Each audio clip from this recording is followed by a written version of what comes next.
Hello and welcome to another edition of Another Book Review. This week I'll be reviewing The Late Shift by Bill Carter.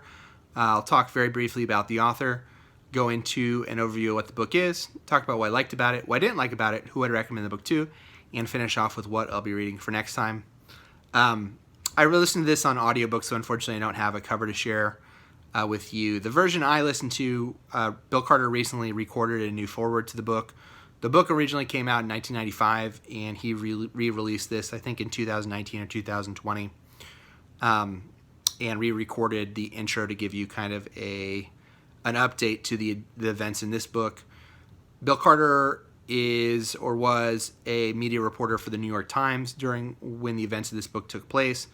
I believe this was his first book, and he followed it up with a sequel called The Late Night War, which I've also read about 15 years after the publication of this book and about 10 years ago in our time. So 2010, 2011 was when he published that book. And that book kind of follows the events of Conan O'Brien and Jay Leno and the handoff of The Tonight Show there and that kind of debacle with NBC. So for this book, the Late Shift is about when Johnny Carson retired. He had been host of The Tonight Show for 30 years. It had been one of the most successful television shows in history. And NBC, the executives of NBC, scrambled to try to replace him. And it pretty quickly came down to two candidates, Jay Leno and David Letterman. Jay Leno was, I believe, one of the permanent guest hosts. If Johnny Carson wasn't there, he would step in to host. I don't know if he was the only one, but I think he was one of the only ones, a few people. And David Letterman was hosting the show after The Tonight Show. And NBC at that time was owned by GE, General Electric, and you really get a sense of the back and forth of how this process all worked out. The first thing you kind of realize when reading this is Bill Carter is able to get access from pretty much everybody who's the major player in the book, and he does a really excellent job of giving you a fair account. If as someone who wasn't there during the events, obviously I don't know, but probably the closest thing we're going to get to a true account of the events, because he does interview so many people, and through compiling all these different remembrances or opinions of what happened, accounts of what happened, you get a sense that what you're reading is probably as close as true as we're going to get. Now, someone did sue Bill Carter after this book came out for, I believe, libel.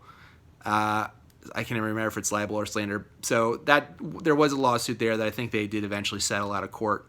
So take that for what it's worth.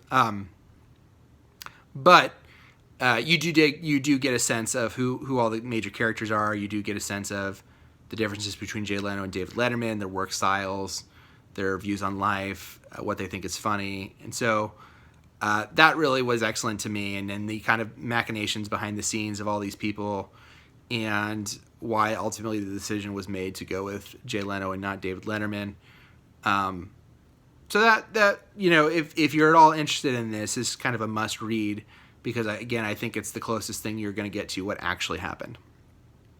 Because in show business, if you have something like this, you have the press releasings and the clippings and all that stuff, but you don't really ever get to see the behind the scenes. And this book is really the behind the scenes of all that.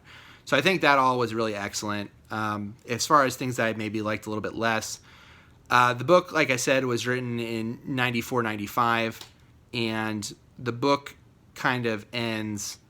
The climax of the book is about 2/3 of the way through, which is when they officially anoint Jay Leno as the Tonight Show host. And for the other third of the book, you're kind of dealing with the aftermath of that for the first roughly 2 years of his showing as the Tonight Show host. And it's not Bill Carter's fault, because he wasn't going to be able to predict the future. But the book ends right before Jay Leno overtakes David Letterman as the ratings king, and essentially doesn't look back from that point forward. He beat him year after year after year. But if you were to read this book, your takeaway would be, oh, wow, Jay Leno got trounced in the ratings, which he did for the first couple of years he was on the show. But then from, 95, 96 to 2010, he was number one in the ratings every year. And you wouldn't necessarily know that. Again, that's not Bill Carter's fault, but that is something that I noticed. The book is a little bit long. He does include Arsenio Hall and Conan O'Brien. Conan O'Brien, looking back on it now, is a huge star and is really important. And maybe I think it's good in the sense that if you read this book and then read his sequel right after, there's a natural flow there. But in 1993, the kind of devoting pages to the successor of David Letterman for his show, which is what Conan O'Brien took over, I don't know if that's necessarily needed for this book. So covering the Conan O'Brien show, Late Night with Conan O'Brien, how that came to be, and covering the Chevy Chase talk show, which he does briefly, and covering Arsenio, which he does briefly, they're kind of footnotes in this. They're a little bit more than footnotes in this book, and they probably could have been footnotes. And the book could have probably been, I don't know, 5-10 pages shorter.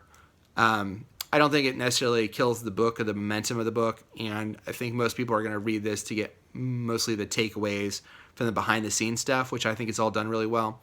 But in terms of what could have been better, I think that could have been better. Who would I recommend the book to?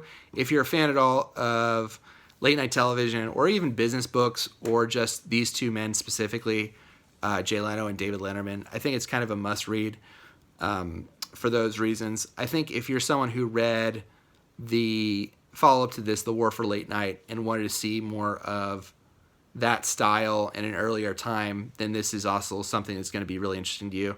What to me is fascinating in reading of is just how much has changed, even in the now 25 years since the events of this book took place, how different the world is from now to then or then to now.